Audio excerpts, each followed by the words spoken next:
Alors, à présent que vous avez compris le hachage du mot de passe, la prochaine étape à faire, c'est de retenir ici une réponse correcte à l'utilisateur. Donc là, si on reprend, il nous dira ce que l'email existe déjà. Mais ce qu'on va retenir ici, lorsqu'on crée ici un nouvel utilisateur, il faut le retenir ici des données pour qu'il puisse savoir que son compte a été créé. Donc là, on va aller dans le post controller. On va aller prendre ici un exemple de réponse qu'on avait déjà retourné. Et ici, là, on va venir le coller.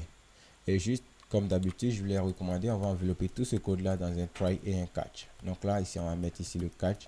Et dans le catch, ici, on mettra ici une exception qui sera $E. Et là, ici, on va faire un return de réponse. Et ça sera au format JSON. Et là, ça sera $E.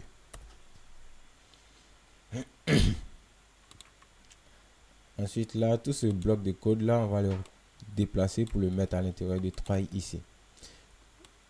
Et là, le résultat sera appelé lorsqu'on aura fini de faire l'insertion. Donc ici, on aura un status code de 200 qui sera l'utilisateur enregistré.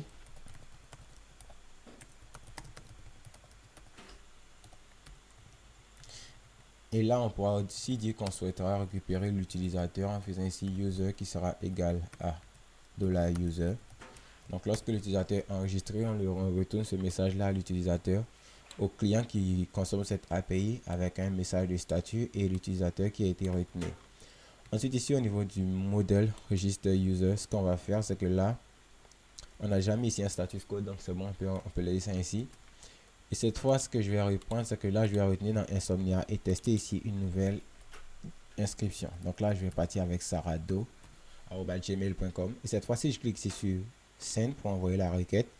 J'ai un retour qui m'est envoyé avec le statut qui a 200, le message utilisateur enregistré.